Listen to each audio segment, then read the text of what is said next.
Hello दोस्तों, आपका स्वागत है मेरे YouTube चैनल में।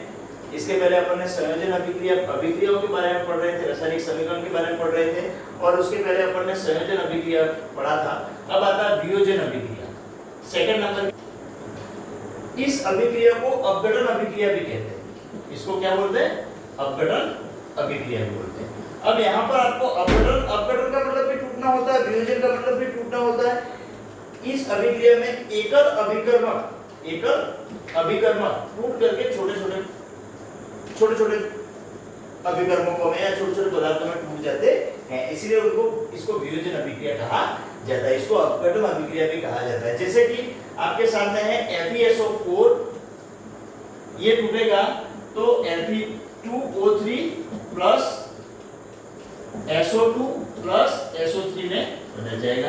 अब यहाँ पर देखिए, ये फेरस सल्फेट है। ये क्या है? फेरस सल्फेट है। फेरस सल्फेट फेरिक ऑक्साइड में बदल जाएगा।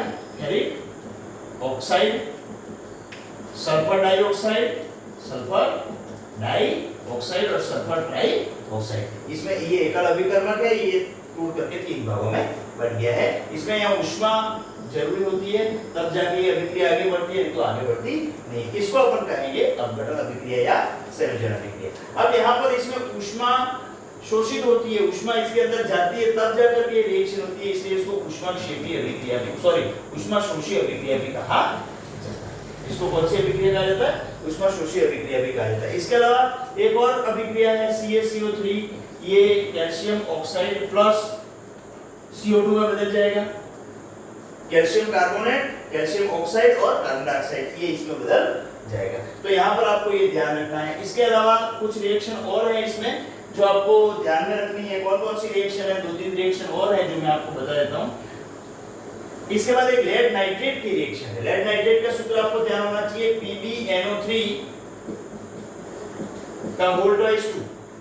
इसका भी अपघटन ऊष्मा की उपस्थिति में, ताप की उपस्थिति में होता है, तापन की उपस्थिति में होता है। तापन की उपस्थिति में होकर के ये किसमें बदल जाएगा?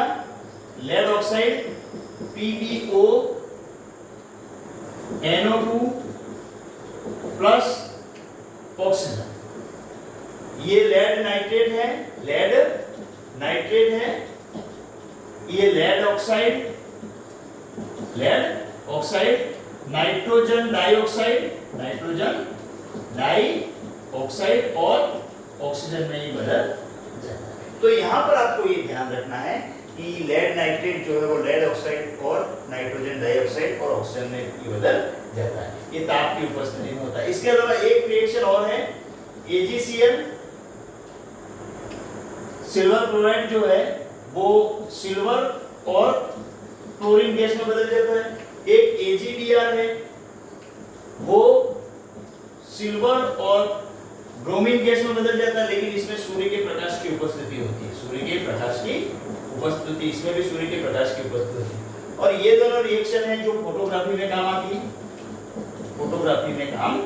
है, तो ये कुछ रिएक्शन, 5 प्रकार की रिएक्शन मैंने आपको बताई जिसको वियोजन अभिक्रियाएं कहते हैं। तो ये आपको ध्यान रखना है। और इन अभिक्रियाओं को ऊष्माशोषी अभिक्रिया भी कहा।